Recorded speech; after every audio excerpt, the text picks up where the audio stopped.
வணக்கம் my dear zonemates, welcome to Safi zone. நான் உங்க ஷஃபி அண்ட் இன்னைக்கு நம்ம பார்க்க போறது சீரியல் கொடுமைகள்.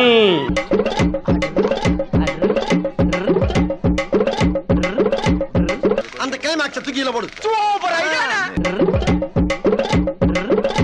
மறுபடியும் முதல்ல இருந்தா அல்ல பார்ப்ப பந்த நாள் முதல் இந்த மாறவில்லை, மனிதன் மாறிவிட்டான். டாக்டர் என்ன சொல்றாங்க அதான் அவன் செய்வான். வெங்காயத்துல இருக்கிற டைரக்டர் எப்ப பார்த்தாலும் அதுக்காக இப்படி எடுத்துட்டு இருப்பான். நம்ம குடும்பத்துல 2 பொண்டாட்டி கட்டுறது ஒன்னும் புதுசு இல்லையே. என்ன 2 பொண்டாட்டி கட்டுறவங்க, 3 பொண்டாட்டி கட்டுறவங்க, 4 பொண்டாட்டி கட்டுறவங்க கூட நம்ம குடும்பத்துல இருக்காங்களே. ஐயோ, நல்ல குடும்பம், நல்ல மதர். வழக்கம் போல தான் நிறைய சிறப்பான சம்பவங்கள்லாம் மாட்டிருக்கு. எடுத்து வரிசையா பிரிச்சு பார்த்துருவோமா? பிரிக்கிற பாரு. ஐயோ. ஃபர்ஸ்டா ஆர் ஐஸ்வர்யா அப்படிங்கிறவங்க கமெண்ட் பண்ணிருக்காங்க, ப்ரோ கயல் சீரியல்ல இந்த ரேட்ல இந்த எபிசோட்ல போய் பாருங்க, ஒரு வழியா தேவிக்கு வளகாப்பு ஃபங்க்ஷன் நடத்திட்டாங்க அப்படின்னு சொல்லிட்டு பண்டிகையை கொண்டாடுங்க. அந்த வளகாப்புல எத்தனை கண்டென்ட் இருக்குன்னு உங்களுக்கு தெரியுமா? எனக்கு என்ன தெரியும்? ஏன்பா இந்த கையனுடைய தங்கச்சி பல வருஷத்துக்கு முன்னாடியே பிரெக்னென்ட் ஆயிடுச்சுன்னு சொல்லி சொன்னீங்களே, அந்த பிள்ளைக்கு எப்பதான்டா குழந்தை பிறக்கும், குழந்தைன்னு ஒண்ணு பிறக்குமா பிறக்காதா அப்படின்னு சொல்லிட்டு மொத்த தமிழ்நாடும் அப்படியே தத்தளிச்சிட்டு இருந்துச்சு.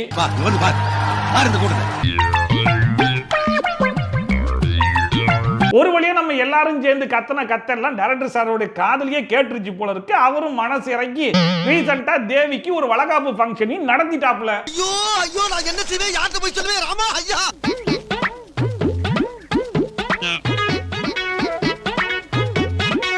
சரி ஓகேப்பா, தேவிக்கு எப்படியோ வளகாப்பு ஃபங்க்ஷன் நடத்திட்டாங்க.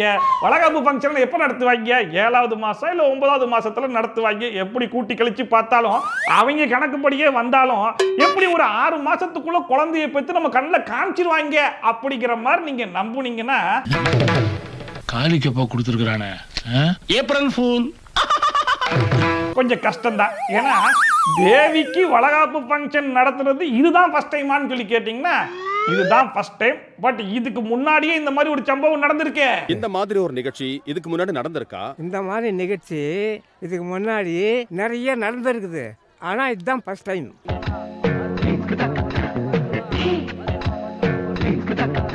அதாவது 13வது டிசம்பர் 2023லயே இப்ப நடந்த மாதிரியே ஒரு வளகாப்பு ஃபங்க்ஷன் அப்பவே நடத்தி காமிச்சிருக்காப்ல.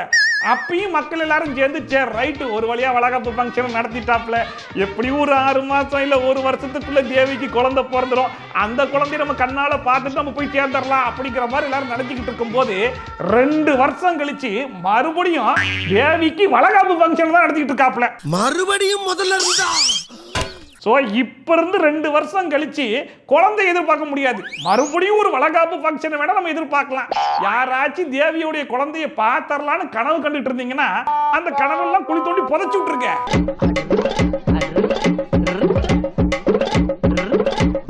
ஆனா நம்ம டைரக்டர் சார் லாஜிக்கலா கொஞ்சம் அப்படி இப்படி இருந்தாலும் ஒரு விஷயத்துல மட்டும் கண் மாறி இருக்காப்ல. அது எங்கன்னா இப்போ ஒரு கல்யாணம் நடக்குது, அந்த கல்யாணம் பாதியிலே நின்று போச்சு. அதுக்குன்னு அந்த மாப்பிள்ளை பொண்ணுக்கு மறுபடியும் கல்யாணம் நடக்காமையா போயிட போது ஒரு வருஷம் கழிச்சோ 2 வருஷம் கழிச்சோ மறுபடியும் கல்யாணம் நடக்கத்தானே செய்யும். அதை புடிச்சுக்கிட்டாப்ல. கூட பிறந்தவனை நம்பி தானே இந்த ஃபங்க்ஷன் ஓம் பொறுப்புல கொடுத்து அருமகளை கொல்ற அளவுக்கு போயிட்டேடா. ஏன் இப்படி பண்ண? 2023ல தேவிக்கு நடந்த அந்த வளகாப்பு ஃபங்க்ஷன் நின்னு போச்சு. அந்த நின்னு போன வளகாப்ப தான் மறுபடியும் 2 வருஷம் கழிச்சு நல்லபடியா நடத்தி வச்சிருக்காப்ல. எப்படி கல்யாண லாஜிக்ல வளகாப்ப நடத்திருக்காப்ல. சார் இவன் சாதாரண ஆள் இல்ல சார். அருமகளை கொல்ற அளவுக்கு போயிட்டேடா. ஏன் இப்படி பண்ண? அந்த கிளைமாக்ஸ் தூக்கில போடு. Super idea. இதுல அந்த குழந்தையை பாருங்க. சரி சார், உங்க லாஜிக் படி 2 வருஷம் கழிச்சு நீங்க நல்லபடியா வளகாப்பு ஃபங்க்ஷன் நடத்துங்க சார், அதுக்கப்புறமா நான் வெளியே வரேன் சார் அப்படின்னு சொல்லிட்டு நல்லபடியா வயித்துக்குள்ளேயே வெயிட் பண்ணிட்டு இருக்கு. காத்திருந்து காலங்கள் போகுதடி. இத கூட ஓரமா விட்டுறலாம்னு வைங்களேன். இந்த வளகாப்பு ஃபங்க்ஷன்ல வில்லி எல்லாரும் கூடயும் கம்யூனிகேட் பண்றாங்க. அந்த கம்யூனிகேஷனை கொஞ்சம் நீங்க பாருங்களேன். ஒரு குறையும் இல்லாம என் மகன் நல்லபடியா குழந்தைய பெத்து எடுக்கணும். அதுக்கெல்லாம் வாய்ப்பே இல்ல காமாட்சி. இன்னும் 1/2 மணி நேரத்துல உன் மக பரலோகம் போயிடுவா. அத பார்த்து நான் ரசிக்கணும். ஏய் கயல், இப்ப நீ ஜெயிச்சிட்டேன்னு நினைச்சியா? நான் இருக்கிற வரைக்கும் என் தங்கச்சிய ஒண்ணும் பண்ண முடியாது. காரியம் பண்றேன் பாரு. எப்படி தேவியோடைய அம்மா மைண்ட் வாய்ஸை கேப்சர் பண்ணி வில்லி ரிப்ளை கொடுக்கறது மட்டும் இல்லாம இவங்க சவால் விடுறதுக்கு நம்ம கயல் ரிப்ளை பண்ணிட்டு இருக்காங்க. எப்பேற்பட்ட மைண்ட் வைஸ் காமெடி பாருங்க. என் தங்கச்சிய ஒண்ணும் பண்ண முடியாது. இரு நான் மனசுல நினைச்சது உனக்கு எப்படி தெரியும்? நீ என்ன மந்திரவாதியா? இவங்க பிரெக்னன்சி காமெடி மட்டும் கிடையாது, மைண்ட் வாய்ஸ் காமெடியில கூட நாங்க பயங்கர எக்ஸ்பர்ட்னு நிமிடத்துக்கு ஒரு வாட்டி ப்ரூவ் பண்ணிட்டு இருக்காங்க. அடுத்ததான் நம்ம பையன் செல்வா அப்படிங்கிறவரு ஜி தமிழ்ல வரக்கூடிய நானே வருவேன். எப்படி ஈரமான ரோஜாவே நம்மளுடைய பயங்கர ஃபேவரட்டோ அதே மாதிரி நானே வருவேன் போக போக ரொம்ப ஃபேவரட் ஆயிட்டே போகுது. நீ சொன்ன விஷயம் அடித்துண்டையில் ஐஸ்கிரீம் இறங்குற மாதிரி சும்மா சோ அதுல ஒரு பயங்கரமான கண்டென்ட் மாட்டிருக்கு, போய் பாருங்க அப்படின்னு இருக்காப்ல. அதுல கண்டென்ட் மாட்டாட்டா தானே நம்மளுக்கு பிரச்சனை. வாங்க என்னன்னு பாத்துருவோம். நல்லா இருப்படா போடா, உன்னெல்லாம் ஒண்ணும் பண்ண முடியாது. தாமினி அக்கா, இன்னைக்கு இந்த ராதாவோட சுயரூபத்தை காட்டுறேன். எப்படி நம்ம வில்லி மோகனையாவை பண்ணக்கூடிய அந்த சித்திரவதையை பார்த்துட்டு நம்ம ராதாமா பொறுக்க முடியாம பைக்கை எடுத்துட்டு வீட்டுக்குள்ளேயே வந்துட்டாங்களாமா. இப்ப அவங்க பேசின பேச்சுக்கு அவங்க என்ன பண்ண போறாங்கன்னு மட்டும் நீங்க பாத்தீங்கன்னு வைங்களேன், கை கால்லாம் சும்மா அப்படியே உதறி போயிடும். உதறி சொல்றதுக்கு முன்னாடியே மயக்கம் வருதடா. ராதா வேண்டாம், ராதா சொன்னா கேளு, வேண்டாம். அடே வீட்டுக்கு வெளியே ரேம்ப் இருந்துச்சு, அது வழியா ராதாமா பைக்கை ஓட்டிட்டு வீட்டுக்குள்ள வந்துட்டாங்கன்றது கூட ஓகேடா. ஆனா வீட்டுக்குள்ள இருந்து இறங்குறதுக்கு ஒரு ரேம்பை போட்டு வச்சிருக்கீங்களே, அது எப்படிரா? எப்படி ராதாமா பைக் எடுத்துட்டு வருவாங்க, அவங்க எதுக்கு ஸ்டெப்ஸ்ல கஷ்டப்பட்டு இறங்கிக்கிட்டு அதனால ஒரு ரேம்பை ரெடியா போட்டு வச்சிருவோம்னு சொல்லி போட்டு வச்ச மாதிரியே இருக்கேடா. இதெல்லாம் எப்படின்னு எல்லாம் தொலைநோக்கு பார்வையோட போகணும்டா.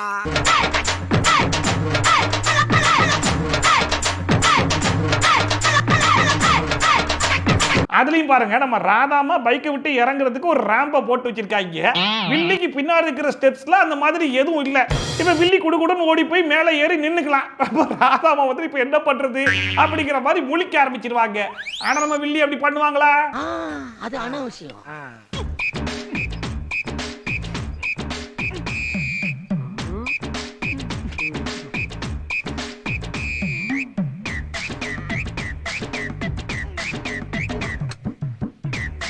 இதுதான் நானே வருவேன் சீரியலுடைய ஸ்பெஷல் மூமெண்ட். இருக்கிறது 10 மீட்டர் டிஸ்டன்ஸ் தான், ஆனா 10 கிலோமீட்டருக்கு நம்ம ராதாமா வண்டியை ஓட்டிக்கிட்டே இருக்காங்க. இத்தனைக்கு இருக்கிற அம்புட்டு பேரும் எப்போ வருவா எப்போ ஏத்துவா அப்படின்னு சாக்காகிறது மட்டும் இல்லாம வில்லியே கீழே விழுந்து படுக்கவும் செஞ்சுட்டா. அப்பயும் நம்ம ராதாமா ஓட்டிக்கிட்டே தான் இருக்காங்க அந்த பைக்கை. வந்த நாள் முதல் இந்த நாள் வரை வானம் மாறவில்லை, மனிதன் மாறிவிட்டான். அதுலயும் நம்ம ராதாமா என்னுடைய சுயரூபத்தை பார்க்க போறா அப்படிங்கிற அளவுக்கு ஆக்ரோஷமா ஒரு டயலாக் ஒன்று பேசினாங்களே. இந்த 10 மீட்டரை 10 கிலோமீட்டருக்கு ஓட்டிட்டு வரதான் எங்களுடைய உண்மையான சுயரூபமா?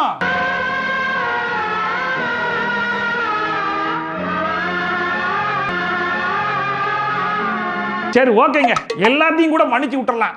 ஆனா இவ்வளவு பில்டப் கொடுத்து இவ்வளவு தூரம் ஓட்டிட்டு வந்த அந்த பைக்கை வச்சு நம்ம ராதாமா அப்படி என்னதான் பண்ண போறாங்க அப்படின்னு சொல்லி அம்புட்டு பேரும் சாக்காயி பார்த்தா நம்ம ராதாமா என்ன தெரியுமா பண்ணாங்க?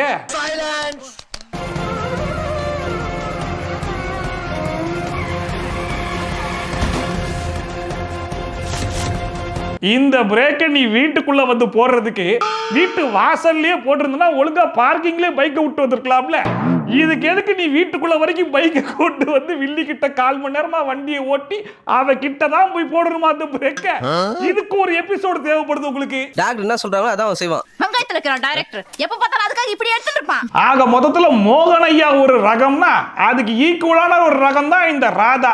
2 பேரும் ஒருத்தருக்கு ஒருத்தர் சளைச்சவங்களே கிடையாது இந்த சீரியல்ல.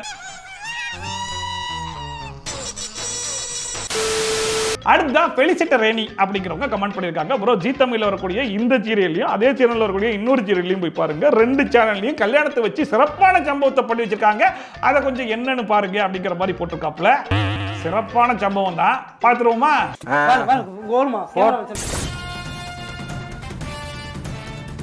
அது இந்த கல்யாண வீட்டிலலாம் பந்தி ஆரம்பிச்சிட்டாங்கன்னா நம்ம போய் பின்னாடி நின்றுவோம், அப்படியே முறைச்சி பார்த்துட்டு இருப்போம். அவனும் சரி ஓகே முறைக்கிறான்னு சொல்லிட்டு உடனே இலையை முட்டி எஞ்சிருவாங்க, நம்ம உட்காந்து சாப்பிட ஆரம்பிச்சிருவோம்ல.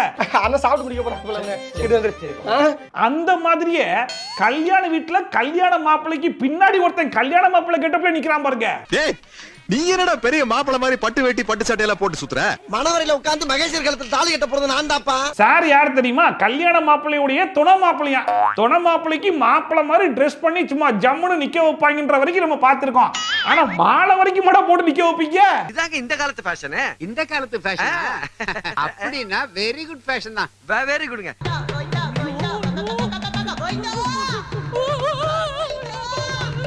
அடே துணை மாப்பிள்ளைக்கு மாப்பிள்ளை மாதிரி ட்ரெஸ், மாப்பிள்ளை மாதிரி மாலை வரைக்கும் ஓகேடா. தாலி தாலி எதுக்குடா பாக்கெட்ல இருந்து எடுக்கிற? ஏதோ தப்பா இருக்குதே அப்படிங்கிற மாதிரி யோசிச்சா அங்கதான் வச்சாங்க ட்விஸ்ட். கெட்டி மேல மாறா கற்ற தாலிய கற்ற தாலிய கற்ற தாலிய லைலரு ஒரு அதிர்ச்சியான சம்பவம் நடக்குது.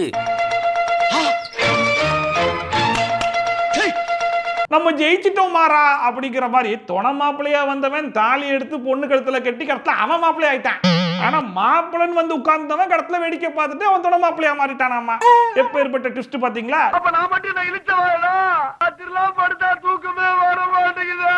சரி ரைட், இப்போ இந்த கல்யாணத்தை பார்த்தாச்சுல, வாங்க அப்படியே பக்கத்து மண்டபத்துல இன்னொரு கல்யாணம் நடக்குதான், அதையும் போய் கொஞ்சம் அட்டன் பண்ணிட்டு வந்துருவோமா? சரி, நம்மளும் சும்மா தானே கிடக்குறான், குடும்பத்தோட போய் பிரியாணி சாப்பிட்டு வந்துடலாம்ல, உன்னையும் கூப்பிட்டேன்.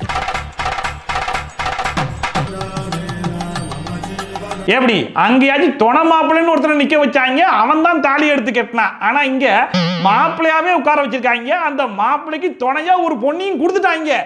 ஆனாலும் எனக்கு அடுத்தவங்க முட்டாட்டி தட்டா வேணும் அப்படின்னு சொல்லிட்டு ரெண்டு பேரும் சண்டை போட்டு தாலியை கட்டுறாங்க. இங்கே நின்னு என்ன நடக்குதுன்னு மட்டும் பார்க்கணும். வேலா வள்ளி கழுத்துல தாலி கட்டுறா.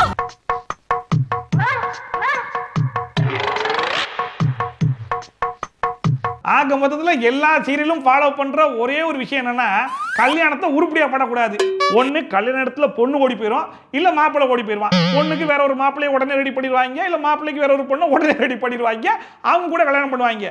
ஒருவேளை மாப்பிள்ளையும் ஓடி போல பொண்ணும் ஓடி போல என்ன பண்றது அப்படின்னு சொல்லி யோசிச்சா, எனக்கு பேசி வச்ச பொண்டாட்டிக்கு இருக்காளா, அப்ப நீ யாரு ஓ கழுத்துல தாலியை கட்டுற அப்படின்னு சொல்லி அடுத்தவன் முன்னாடி கழுத்துல தாலியை கட்டுறதா இப்ப ட்ரெண்ட் ஆமா.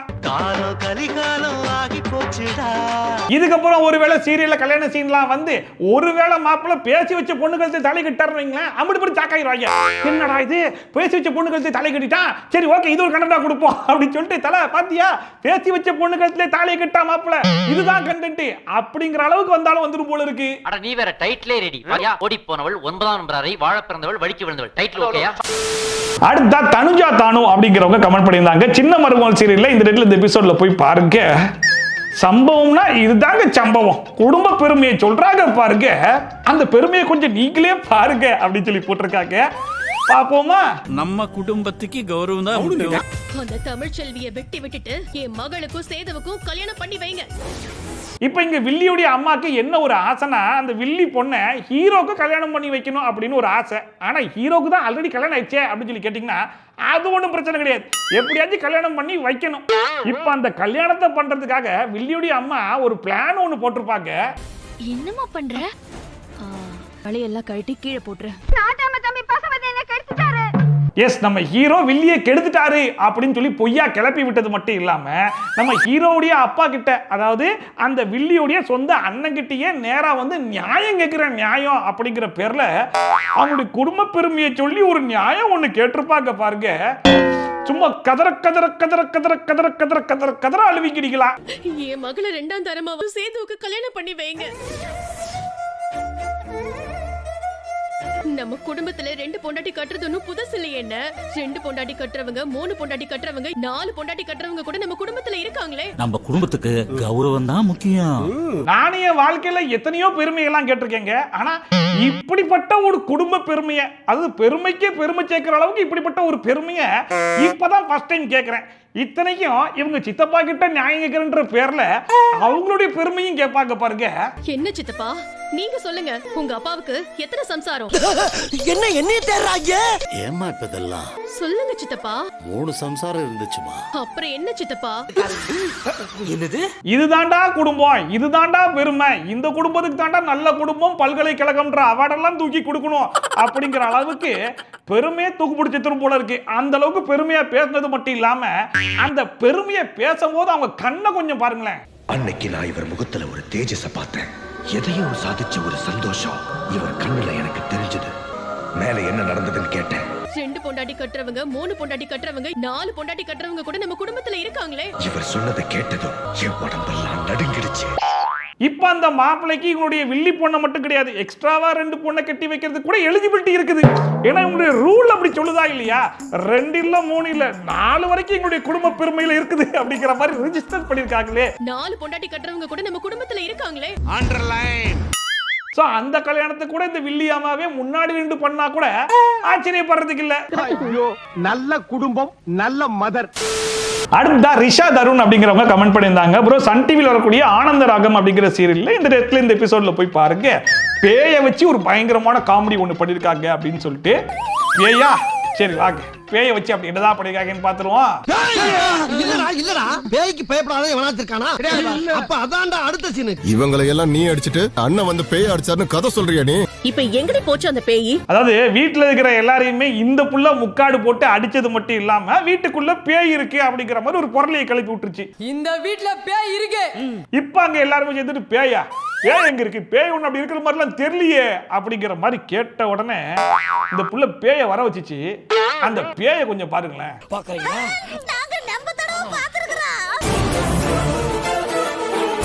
கூவுடா.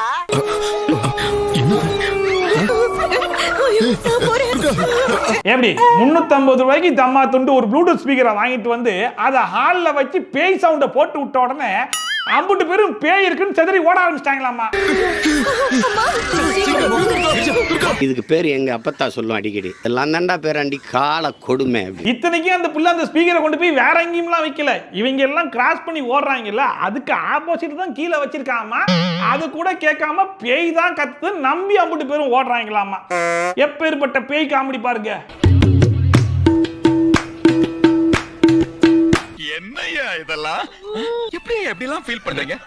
இவங்க பண்ற இந்த பேய் காமெடிக்கு பேயை வாடகைக்கு எடுத்து சில பேர் காமெடி பட்டிருக்காங்க. அதை வச்சே நம்ம ஒரு வீடியோ போட்டிருந்தோம். ஒருவேளை அந்த வீடியோ யாரும் பார்க்கல அப்படின்னா இந்த கார்ட்லயும் டிஸ்கிரிப்ஷன்லயும் லிங்க் கொடுத்துருக்கேன், மறக்காம அதை போய் பாருங்க. அது இதை விட பயங்கர காமெடியா இருக்கும்.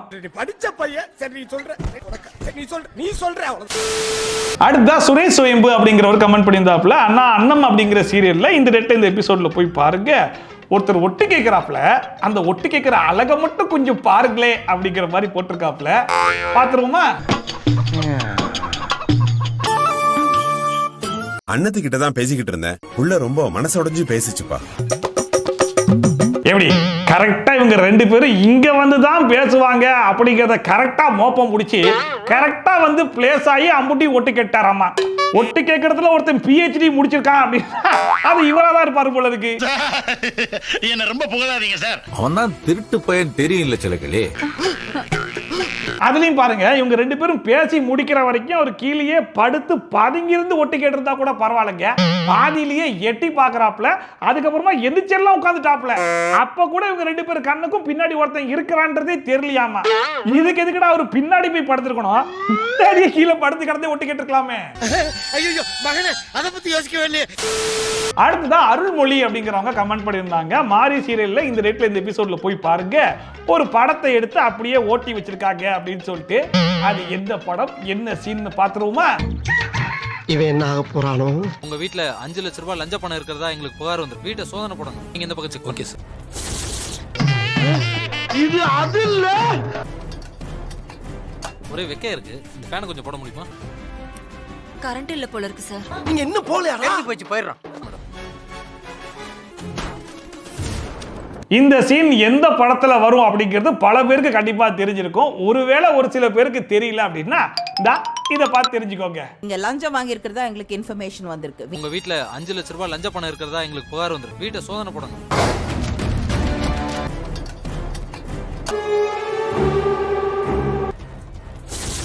சார் கொஞ்சம் ஃபேனை போடுப்பா. இன்னைக்கு சடவுன் மேடம். ஒரே வெக்கையா இருக்கு, இந்த ஃபேனை கொஞ்சம் போட முடியுமா? கரண்ட் இல்ல போல இருக்கு சார். போடாதே.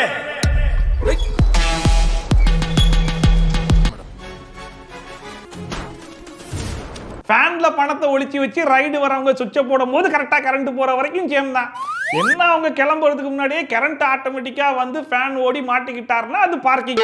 ஒருவேளை மாட்டாம பாத்தியா இங்கதான் ஒளிச்சு வச்சிருந்தேன் அப்படிங்கிற மாதிரி காமிச்சாங்கன்னா அதுதான் மாறி அப்படிங்கிற அளவுக்கு பயங்கரமான டிஃபரன்ஸ்லாம் காமிச்சிருக்காங்க. நாங்கெல்லாம் எவ்வளவு பெரிய மூலக்காரங்க.